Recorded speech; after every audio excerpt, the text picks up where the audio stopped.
नमस्कार। आज हम एक बहुत ही दिलचस्प किताब के आइडियाज पर गहराई से बात करने वाले हैं। ये है डॉक्टर जोसेफ मर्फी की अवचेतन मन की शक्ति। इस किताब ने लाखों लोगों को प्रभावित किया है और इसका जो मूल विचार है कि कैसे हमारे अंदरूनी विचार हमारी बाहरी दुनिया को, हमारी हकीकत को शक्ल दे सकते हैं, वो वाकई सोचने लायक है। तो चलिए इसी की तह में उतरते हैं। हाँ बिल्कुल। और देखिए, किताब का जो सार है वो ये कि सिर्फ हमारा सोचने समझने वाला चेतन मन ही सब कुछ कंट्रोल नहीं करता। असल में एक ज्यादा गहरा, ज्यादा शक्तिशाली हिस्सा है हमारे अंदर। अब चेतन मन और हमारी आदतें, हमारी भावनाएं, यहाँ तक कि हमारी सेहत, हमारी सफलता, इन सब पर उसका बहुत गहरा असर होता है। किताब कहती है असली खेल तो वहीं चल रहा है। तो ये अवचेतन मन ये काम कैसे करता है? किताब में शायद एक उदाहरण है, जमीन वाला। हाँ बिल्कुल। किताब इसे एक उपजाऊ जमीन की तरह बताती है, मतलब फर्टाइल ग्राउंड। आप उसमें जैसे बीज डालेंगे, मतलब जैसे विचार डालेंगे, अच्छी सोच या बुरी सोच, वैसी ही फसल मिलेगी। मतलब अगर हम लगातार मान लीजिए नेगेटिव सोचते रहें तो नतीजे भी नेगेटिव होंगे। एग्जैक्टली। किताब का यही तर्क है।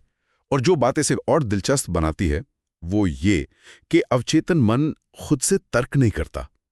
उसकी अपनी कोई मर्जी या सोचने की शक्ति नहीं है इस मायने में। अच्छा। हाँ, वो बस हमारे चेतन मन से जो निर्देश मिलते हैं ना, उन्हें मानता जाता है बिना सवाल किए।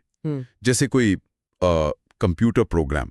जैसे एक माली अपने मालिक के आदेश मानता है, शायद कुछ ऐसा। हाँ बिल्कुल, वही माली और मालिक वाला उदाहरण। इसीलिए किताब कहती है कि अपने विचारों पर, मतलब हम क्या सोच रहे हैं लगातार, उस पर ध्यान देना बहुत जरूरी हो जाता है। ये तो वाकई में सोचने वाली बात है कि ये बस निर्देशों का पालन करता है। तो फिर सवाल उठता है कि हम इसे सही निर्देश कैसे दें, मतलब इसे सकारात्मक रूप से कैसे प्रोग्राम करें? क्या किताब में इसके तरीके बताए गए हैं? हाँ बिल्कुल बताए गए हैं। कुछ खास तकनीकें हैं। पहली है पुष्टि, जिसे अफर्मेशंस कहते हैं। अफर्मेशंस मतलब वो पॉजिटिव बातें दोहराना। हाँ, रोजाना पूरी भावना से सकारात्मक वाक्य दोहराना, जैसे मैं स्वस्थ हूँ या मैं सफल हो रहा हूँ। लेकिन सिर्फ बोलना काफी नहीं है, तो उन्हें सचमुच महसूस करना जरूरी है।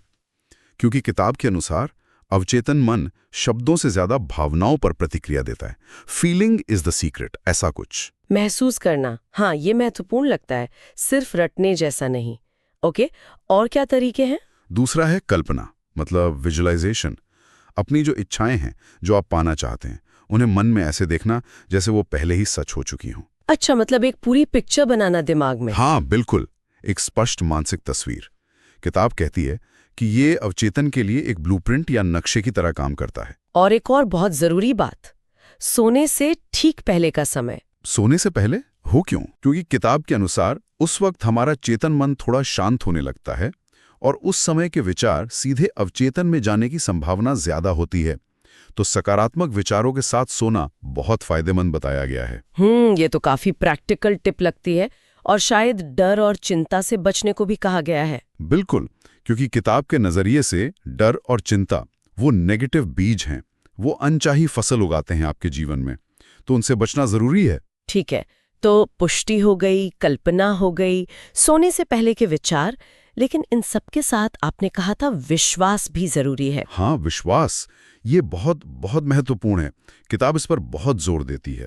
मतलब अगर आप दिल से पूरी तरह से यकीन नहीं करते कि आपकी पुष्टि या आपकी कल्पना सच हो सकती है, तो अवचेतन मन उसे पूरी तरह से स्वीकार नहीं करेगा, वो उसे साकार करने में उतनी मदद नहीं करेगा।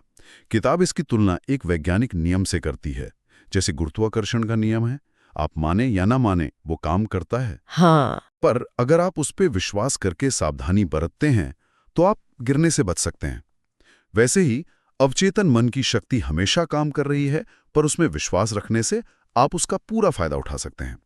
बिना विश्वास के आप कहीं ना कहीं शक का, संदेह का बीज बो रहे होते हैं।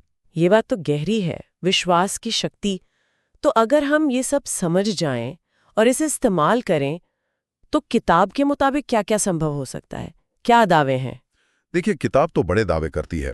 वो कहती है कि इस समझ और तकनीक से लोग बीमारियां ठीक कर सकते हैं, अपने रिश्ते सुधार सकते हैं, पैसा आकर्षित कर सकते हैं, अपनी छिपी हुई प्रतिभाओं को जगा सकते हैं। मूल रूप से जीवन के लगभग हर पहलू को बेहतर बनाने की क्षमता है इसमें, अगर मन को सही ढंग से प्रोग्राम किया जाए। सुनने में तो ये कमाल का लगता है, थोड़ा जादुई सा भी। हाँ, लग सकता है, लेकिन किताब इसे जादू नहीं कहती। वो कहती है कि ये मन के छिपे हुए नियमों को समझना है, यूनिवर्सल लॉज जो हमेशा काम कर रहे हैं, चाहे हम उन्हें जाने या अनजाने में इस्तेमाल करें। ये बस उन नियमों को अपने फायदे के लिए इस्तेमाल करने की बात है, अपने अंदर के जो संसाधन हैं उन्हें इस्तेमाल करना। तो अगर हम सार निकालें तो इस किताब का निचोड़ यही है कि हमारे अंदर के विचार, हमारी गहरी मान्यताएं जब वो अवचेतन मन तक पहुंचती हैं तो उनमें हमारी बाहरी दुनिया को, हमारी हकीकत को बदलने की ताकत होती है। बिल्कुल सही। ये किताब एक तरह से हमारे अंदर जो शक्ति छिपी है उसे पहचानने और उसे सही दिशा देने की एक गाइड बुक जैसी है। हाँ, बिल्कुल। सब कुछ आपके विचारों के पैटर्न पर निर्भर करता है, और वो पैटर्न कितने लगातार हैं। शायद हमारे सुनने वाले इस पर थोड़ा सोच सकते हैं कि हाल फिलहाल में उनके दिमाग में कौन सा विचार है जो बार बार घूम रहा है, कोई पैटर्न। और अगर हम इस किताब की बात माने तो वो विचार उनके अवचेतन मन में किस तरह का बीज बोरा हो सकता है। ये सोचने वाली बात है।